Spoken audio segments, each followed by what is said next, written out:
السلام علیکم ورحمۃ اللہ وبرکاتہ۔ محترم ناظرین، وقفے سے پہلے پروگرام آپ کے مسائل میں محمد عبد المنتقم آپ کی خدمت میں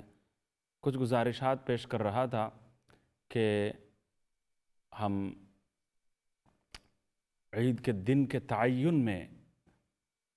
اسلام میں کیا راز پنہا ہے، کیا حکمت پوشیدہ ہے، اور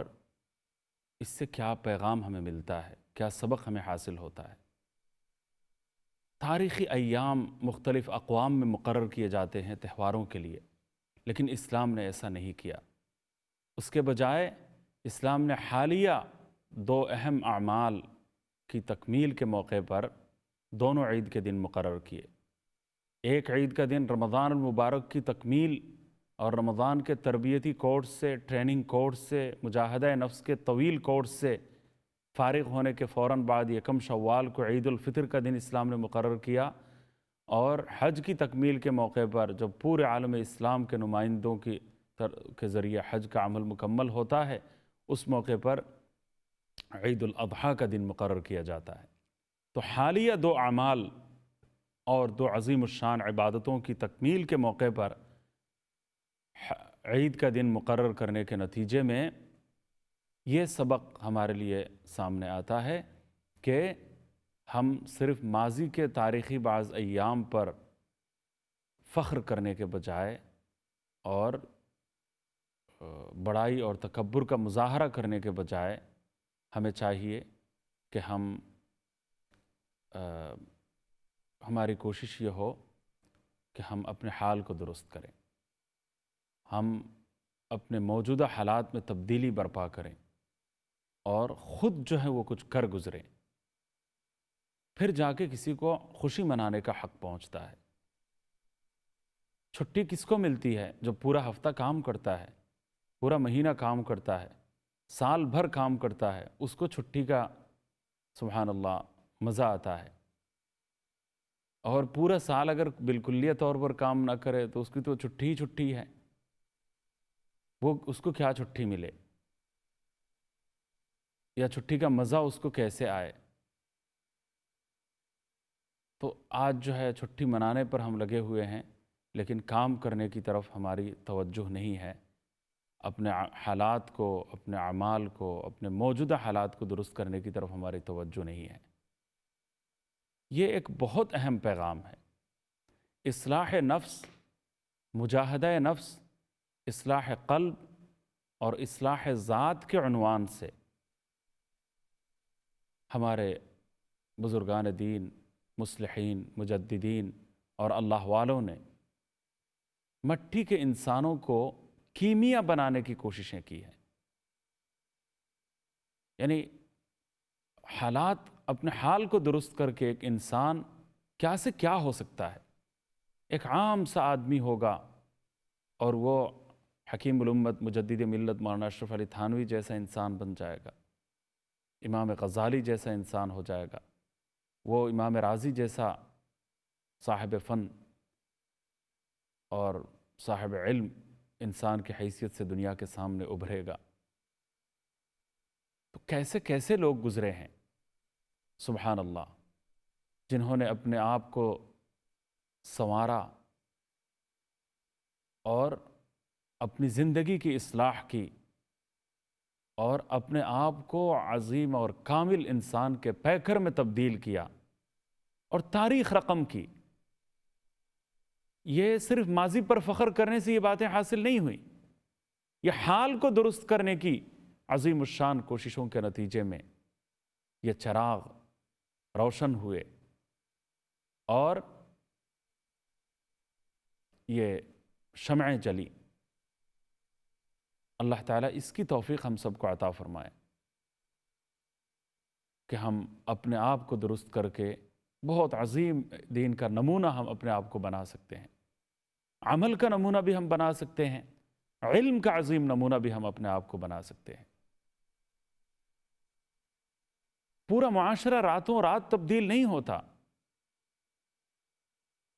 بلکہ حسن کردار ایک ایسی خوشبو ہے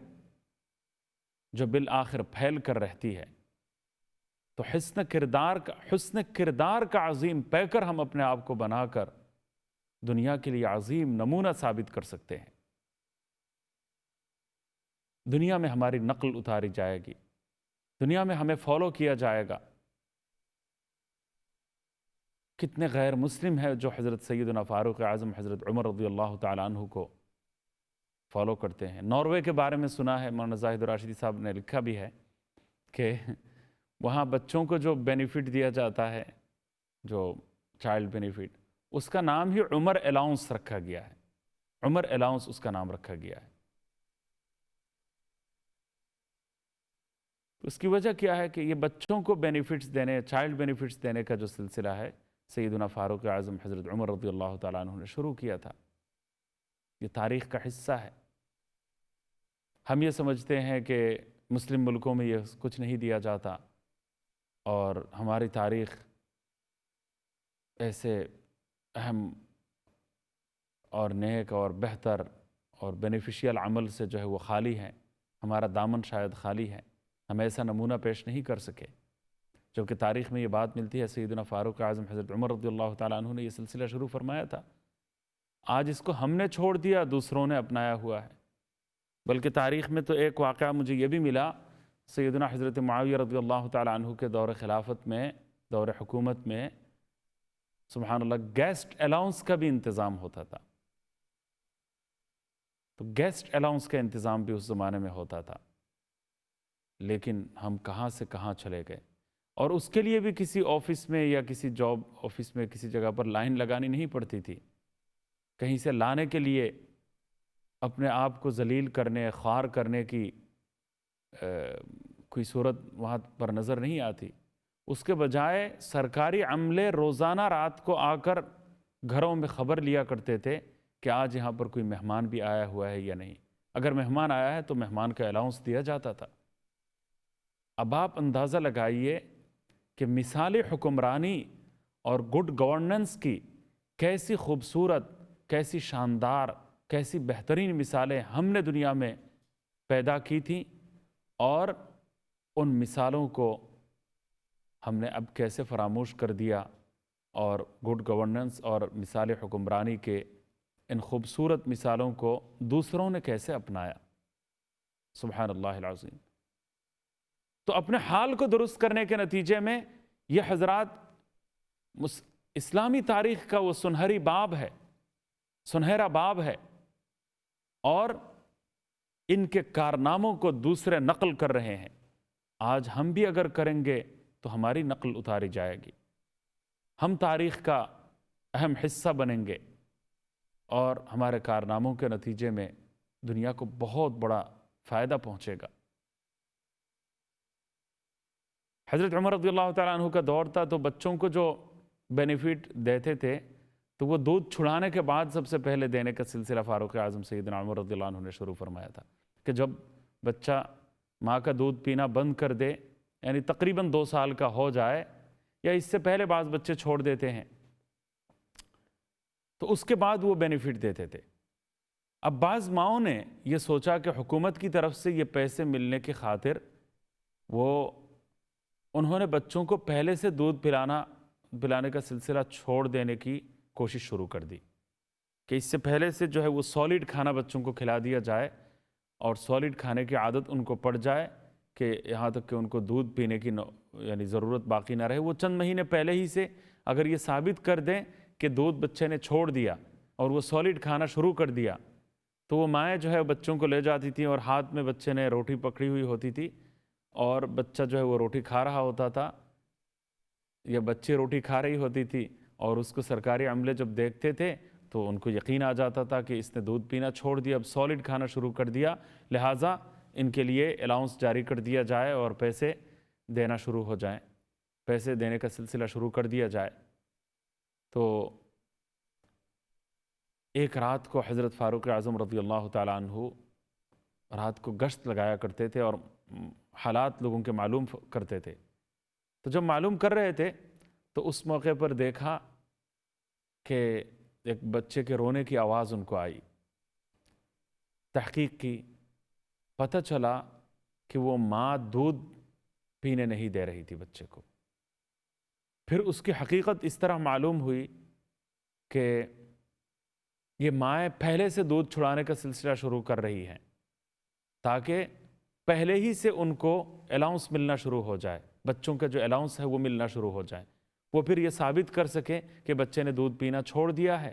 اور سالڈ کھانا شروع کر دیا ہے، تو چند مہینے پہلے ہی سے ان کو یہ پیسے ملنا شروع ہو جائیں۔ اس بات کی کوشش کرتے ہوئے وہ دودھ نہیں پلا رہی تھی، اس وجہ سے بچہ رو رہا تھا، اور تو اب ظاہر بات ہے کہ یہ جو کام بعض لوگوں نے کیا ہے تو پیسوں کی خاطر، پیسوں کی لالچ میں، الاؤنس ملنے کی لالچ میں انہوں نے یہ کام کیا ہوگا، یقیناً کیا ہوگا۔ تو حضرت عمر رضی اللہ تعالیٰ عنہ ایسے لوگوں کو سزا بھی دے سکتے تھے، یا جس خاتون نے ایسا کیا اس کے اوپر برہم ہو سکتے تھے اور ناراض ہو کر اس کو سزا دینے کا فیصلہ بھی فرما سکتے تھے کہ تم نے یہ حرکت کیوں کی، میں نے بچوں کے لیے الاؤنس کا سلسلہ شروع کیا ہے، دودھ نارملی جب بچہ چھوڑ دے تو تم نے پہلے کیوں چھڑانے کی کوشش کی، اور اب بچے کو کیوں تم تکلیف پہنچا رہی ہو۔ تو یہ کہتے ہوئے اس ماں کو سزا دینے کا خیال آپ کے ذہن میں ہرگز نہیں آیا، اس کے بجائے سیدنا عمر رضی اللہ تعالی عنہ نے اپنے آپ کو ملامت کی، اپنے آپ کو کوسا اور اپنے آپ کو برا بھلا کہا، اور کہا کہ اے عمر، تو نے ایسا ظالمانہ قانون بنایا، تو مزید اور کتنے بچوں کو مزید رلائے گا۔ تو اپنے آپ کو قصوروار ٹھہرایا، مورد الزام ٹھہرایا، اور کہا کہ بچوں کو رلانے کا ذمہ دار تو ہے، عمر ذمہ دار ہے کہ تو نے ایسا قانون بنایا کہ مائیں جو ہے اس بات پر مجبور ہو رہی ہے اپنی غربت دور کرنے کے لیے کہ بچوں کا الاؤنس لینے کے لیے وہ پہلے سے بچوں کا دودھ چھڑا دیں۔ اس کا ذمہ دار تو ہے، تو نے قانون ہی ایسا بنایا کہ لوگ جو ہے اس راستے کو اختیار کرنے کی طرف راغب ہوں گے، یہ تو لوگوں کی مجبوری ہوگی، تمام لوگوں کو اس سے روکنا مشکل ہوگا، اب بچوں کو اس کے نتیجے میں تکلیف ہوگی، بچے روئیں گے اور بچوں کو رلانے کا تو ذمہ دار ہے۔ عدل و انصاف کی کیا معراج تھی، کیا انداز تھا، اور اپنے احتساب کا کرائیٹیریا کیا تھا، احتساب کا معیار کتنا بلند تھا، کیا ہائی سٹینڈرڈ تھا اپنے محاسبے کا، اپنا حساب لینے، اپنے محاسبہ نفس اور اپنے احتساب کا معیار کتنا بلند تھا، کیا ہم کبھی تصور بھی کر سکتے تھے؟ اگر میں نے قانون بنایا ہوتا کہ بچوں کو دودھ پینا جب بچے چھوڑ دیں اس کے بعد ہم الاؤنس دیں گے، اور کوئی ماں اگر اس طرح رات کو گشت کرتے ہوئے مل جاتی کہ وہ بچوں کو رلا رہی ہیں تاکہ وہ پہلے دودھ چھوڑ دیں اور پہلے سے الاؤنس ملنا شروع ہو جائے، تو ہم جو ہے اس ماں کو شاید سزا دیتے، اس گھر والوں کو سزا دیتے۔ اس کے بجائے انہوں نے کہا کہ کتنی حقیقت پسندی تھی اور کتنا حقیقت پسندانہ جائزہ تھا، کتنا حقیقت پسندانہ تجزیہ تھا، منصفانہ تجزیہ تھا، اور اپنی اصلاح کے لیے کیسی گہری سوچ تھی اور کیسی بلند و بالا نظر تھی، اور وہ کیا کمال کے انسان تھے جو ایسے موقع پر اپنے آپ کو ملامت کر رہے تھے اور یہ اپنے آپ سے خطاب کرتے ہوئے کہہ رہے تھے کہ اے عمر، تو اور مزید کتنے بچوں کو رلائے گا۔ چنانچہ یہ واقعہ جب آپ کی نظر میں آیا تو فوراً آپ نے اسی دن سے فیصلہ دیا کہ نہیں، اب بچوں کا جو الاؤنس ہے وہ پیدائش کے فوراً بعد سے ان کو الاؤنس دیا جائے گا۔ فیصلہ تبدیل کر لیا، اس میں اصلاح کی، لوگوں کو قصوروار نہیں ٹھہرایا، اپنے آپ کو قصوروار ٹھہرایا اور اپنی پالیسی تبدیل کی، اپنا قانون بدلا۔ اس سے آپ اندازہ لگا سکتے ہیں کہ ان مسلمانوں نے کیسے کیسے عظیم الشان کارنامے انجام دیے تھے۔ عمر رضی اللہ تعالیٰ عنہ وہ عظیم شخصیت تھے کہ درخت کے جڑ کو تکیہ بنا کر وہ سوتے تھے، درخت کے نیچے وہ اچانک درخت کے جڑ کو تکیہ بنا کر، جو جڑیں باہر نکلی ہوئی ہوتی ہیں اس میں سے کسی جڑ کو تکیہ بنا کر آرام سے کسی جگہ راستے میں سو جاتے تھے، آرام فرما لیتے تھے، ایسے بے خوف و خطر چلا کرتے تھے، کوئی ڈر نہیں تھا، کوئی سیکورٹی نہیں تھی، گارڈ نہیں تھا، کچھ نہیں تھا، اس طرح جو ہے وہ آرام کے ساتھ زندگی ان کی گزر رہی تھی، سبحان اللہ۔ اور نارمل چپل پہن لیتے تھے، خادم کو اونٹ پر بٹھاتے تھے، باری جب آتی تھی اپنی تو خود جو ہے وہ لگام پکڑ کر چلتے تھے، ایسا بھی ہوا ہے۔ تو تاریخ نے عمر رضی اللہ تعالیٰ عنہ کے ان واقعات کو ایک صفحے سے زیادہ اہمیت نہیں دی۔ یعنی ان کے ذاتی اخلاق تھے، ذاتی پرکشش اخلاق تھے، ذاتی زندگی کی بہتریاں تھیں، خوبیاں تھیں، کمالات تھے۔ ان خوبیوں کو، ان کمالات کو تاریخ نے ایک صفحے سے زیادہ اہمیت نہیں دی، لیکن اس عمر کو دنیا کی یونیورسٹیوں میں پڑھایا جاتا ہے جس عمر نے دنیا کو نظام تحفے میں دیا،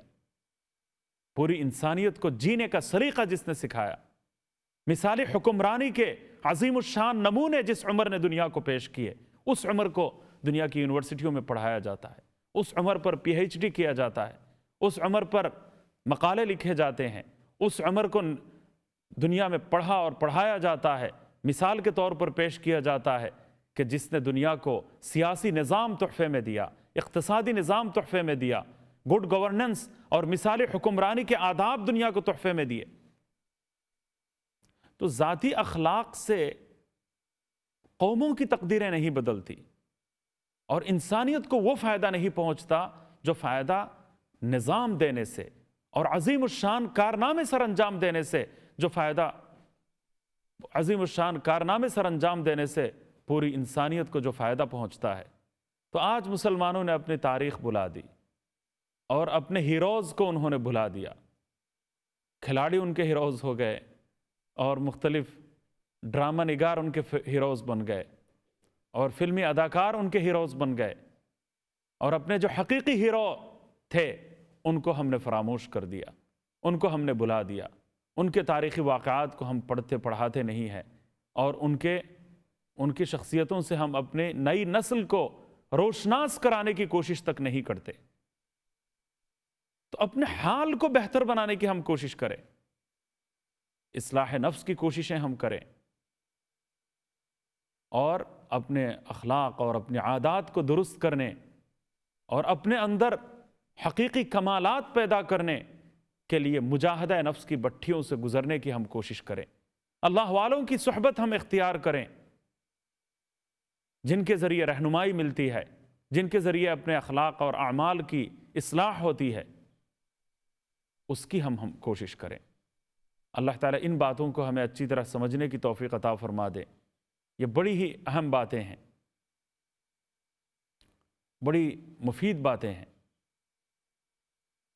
اللہ تعالیٰ ہم سب کو صحیح معنوں میں ان باتوں کو سمجھنے کی توفیق عطا فرما دے۔ محترم ناظرین، ضرورت اس بات کی ہے کہ ہم عید سے یہ پیغام بہتر طریقے سے ہم حاصل کریں۔ دیکھیے، دوسرے ایام میں دوسرے قوموں کے عید کے مختلف دنوں میں تاریخی واقعات ضرور کارفرما ہوتے ہیں، اور توہم پرستی بھی ہوتی ہے، توہم پرستی بہت زیادہ ہوتی ہے۔ توہم پرستی اور وہمی واقعات اور وہمی قصے اور کہانیاں، اس کے نتیجے میں عقائد میں توہم پرستانہ عقائد داخل ہو جاتے ہیں، توہم پرستانہ نظریات وجود میں آتے ہیں، اور عقائد میں بے شمار خرابیاں پیدا ہوتی ہیں، جبکہ ان ایام کو حدود اور قیود کا پابند نہ بنانے کے نتیجے میں نقصان یہ ہوتا ہے کہ کرائم کا گراف تیزی سے بڑھ جاتا ہے، بے تحاشا کرائم میں اضافہ ہوتا ہے، بدعنوانی ہوتی ہے، کرائم اور کے واقعات ہوتے ہیں، بہت زیادہ نقصان ہوتا ہے۔ جبکہ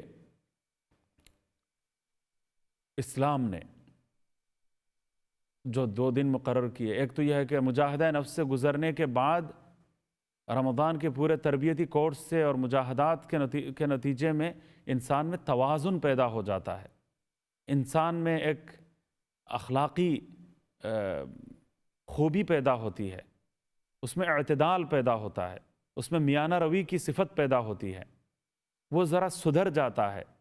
اور اس کے بعد عید کا دن مقرر کیا جاتا ہے، تو پھر وہ آپے سے باہر نہیں ہوتا، اس سے پہلے اس کی اصلاح ہو چکی ہوتی ہے۔ ایک یہ بات ہے۔ دوسری بات یہ ہے کہ وہاں مادر پدر آزاد چھوڑ دیا جاتا ہے، کسی قسم کے حدود اور قیود کا پابند نہیں رکھا جاتا، اس کے نتیجے میں